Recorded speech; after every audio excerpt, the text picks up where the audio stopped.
May bisita ako mga kalagalag. Isang hunter natin na mula pa sa Malilipot, Albay.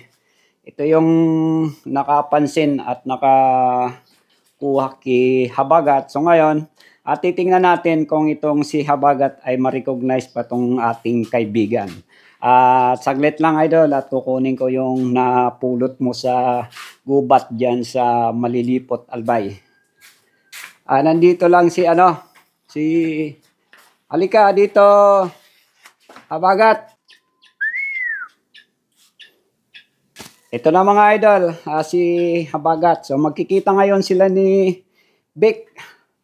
Ayan, kilala mo pa yan, yung nakapulot sa'yo. O, dapo. Ayan mga kalagalag, si Habagat. So, nandito yung aking kaibigan. Ayan, si Vic. Kilala mo pa si Vic? So, yan mga idol. Itong si Vic, nakasama ko to doon sa gubat.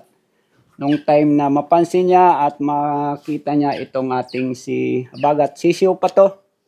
Nung mapulot nga namin nung April pa, April, ngayon, July. Bali, ilang buwan ko na tong inaalagaan.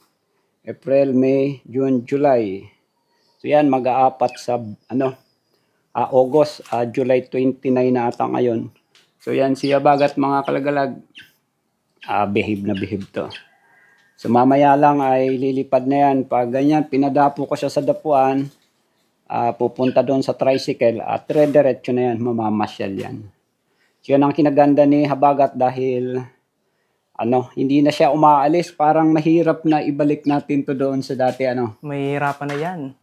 Kasi nga nasanay ito sa handfeed, malakas to kumain ng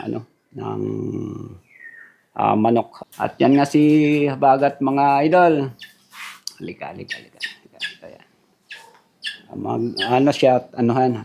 Pag pinadapo mo sa kamay ay dapo agad siya dahil gusto niya. Mamaya, mamamasyal na talaga to. Dito ka, balik ka dyan. So, ayan, nakilala mo si Vic. Ayan mga kalagalag. Ito ang kanyang dapuan. Si Vic napasyal dito nga para lang gusto niyang makita tong ating alaga na si Habagat. So, yan. Tingin ka sa camera, Habagat. So, yan, napakapogi niyan.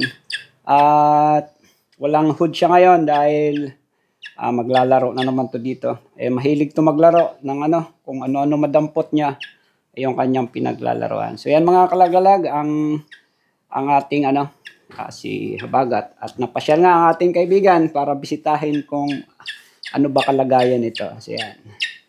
Hawakan mo. Lagay mo dito sa sa kamay mo, subukan mo. Dito lagayan mo. Tanggalin mo to, yan. Ayan. Laki na lang. Okay, nagbukang pakpak. Iyan mo, yan sa paa mo. Sa paa niya, sa paa. Idampi mo sa paa niya. Dito. Yan. Sige, yan. Dada po, yan. Magkabatong. Laki na. Bigat, ataba. Yan, laki. Yun, lumipad na. Bumaba. So, yun. Bumaba si Habagat. Dada po pa yan. Sige. Hayaan mo lang.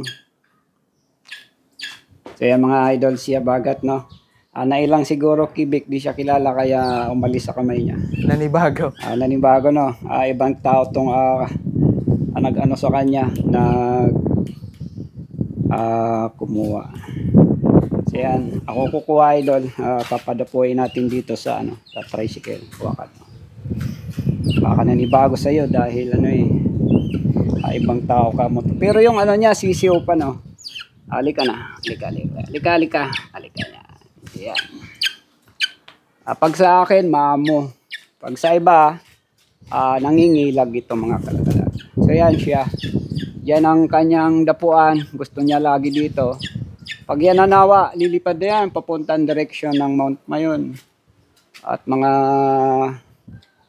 ilang oras yan, babagsak na lang yan dito dapuan niya pag magpapahinga siya at dito rin siya naliligo pag malakas ang ulan, dito rin.